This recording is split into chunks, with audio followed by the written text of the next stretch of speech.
Eu nunca pensei que conhecer meus vizinhos pudesse se transformar em uma experiência tão assustadora. Tudo começou em 1998, quando meus pais decidiram se mudar para a vila de São João, no interior de Goiás. A vila era pequena e tranquila, com ruas de terra e casas simples, cercadas por plantações e pastos. Parecia o lugar perfeito para começar uma nova vida. Nossa nova casa ficava em uma rua estreita, com poucas residências, e logo fizemos amizade com quase todos os moradores. Quase todos, exceto por um vizinho misterioso que morava na casa ao lado da nossa. A casa era velha, com a pintura descascada e o jardim tomado pelo mato. Nunca vi ninguém saindo ou entrando, e sempre que passávamos em frente, uma sensação estranha me tomava. Certa noite, enquanto jantávamos, ouvi barulhos vindos da casa ao lado, como se algo estivesse sendo arrastado. Minha mãe percebeu meu desconforto e comentou: "Essa casa está abandonada há anos. Dizem que o dono desapareceu de repente, e ninguém nunca soube o que aconteceu com ele." Os dias se passaram, e eu continuei ouvindo sons estranhos vindos da casa, especialmente à noite. Eram batidas, como se alguém estivesse tentando escapar, seguidas de sussurros abafados. Não contei nada aos meus pais, porque achei que talvez fosse minha imaginação. Mas uma noite, acordei no meio da madrugada com a sensação de estar sendo observada. Olhei pela janela do meu quarto, que dava diretamente para a casa vizinha. Foi quando vi uma figura parada à sombra de uma árvore no jardim. Não consegui ver o rosto, mas a silhueta era de um homem alto e magro. Fiquei paralisada, com o coração batendo forte, até que, de repente, ele se virou e desapareceu na escuridão. Fui até a janela mais próxima para tentar vê-lo novamente, mas a rua estava vazia. Na manhã seguinte, comentei com minha mãe sobre a figura que havia visto, mas ela apenas sorriu e disse que provavelmente era algum morador da vila passando por ali. No entanto, eu sabia que aquilo era mais do que uma coincidência. Alguns dias depois, enquanto voltava da escola, fui surpreendida por uma senhora idosa que morava no fim da rua. Ela era conhecida como Dona Lúcia, uma das moradoras mais antigas da vila. Quando me aproximei, ela me chamou com um olhar sério. "Você mora ao lado da casa abandonada, não é?" perguntou, com a voz baixa e rouca. Assenti, sem saber o que esperar. "Eu fui amiga do antigo morador", ela continuou. "Ele era um homem reservado, mas nos últimos meses antes de desaparecer, ele começou a agir de maneira estranha. Dizia que algo o perseguia, que sentia uma presença na casa, como se não estivesse sozinho. Um dia, ele simplesmente desapareceu.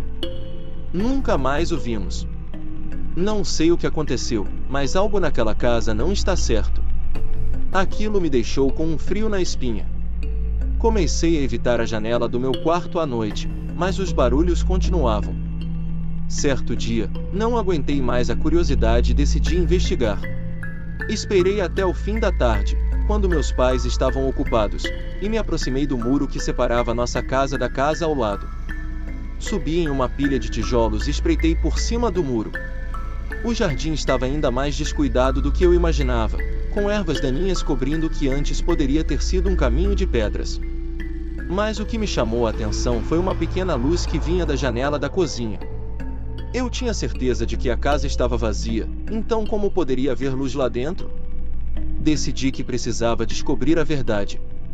Numa noite de lua cheia, esperei até que todos estivessem dormindo e pulei o muro para o quintal da casa vizinha.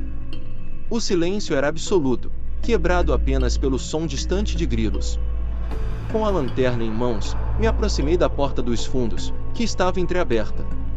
Uma onda de nervosismo me tomou, mas reuni coragem e entrei. O interior da casa estava em ruínas. Móveis antigos cobertos de poeira, teias de aranha nos cantos e um cheiro de mofo forte no ar. Tudo parecia estar parado no tempo.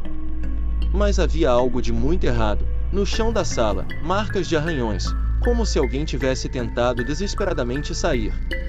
O que vi em seguida me gelou o sangue. No canto da sala, uma figura curvada sobre algo no chão. Era o mesmo homem que eu havia visto da minha janela, com roupas sujas e o rosto escondido pela escuridão. Ele murmurava palavras incompreensíveis, repetindo-as como um mantra. Minha lanterna tremia em minha mão enquanto eu tentava me afastar sem fazer barulho, mas acabei tropeçando em uma cadeira velha, fazendo um barulho alto. A figura levantou a cabeça, revelando um rosto pálido, desfigurado, com olhos fundos e vazios. Ele deu um passo em minha direção, e eu congelei, incapaz de me mover. Sua voz agora era clara. Você veio me buscar? Sem pensar duas vezes, corri em direção à porta e pulei o muro de volta para minha casa. Passei o resto da noite tremendo, incapaz de dormir, e nunca contei a ninguém sobre o que havia acontecido naquela noite. Nos dias seguintes, fiquei atenta à casa ao lado. Os barulhos desapareceram, e a figura sombria nunca mais apareceu. Mas algo me dizia que ele ainda estava lá, esperando, preso naquela casa maldita. Meses depois, meus pais decidiram vender a casa e nos mudamos para longe dali. Mas até hoje, lembro-me da noite em que entrei naquela casa. E quando penso nisso, ainda sinto frio nos ossos, como se o vizinho ainda estivesse me observando, esperando.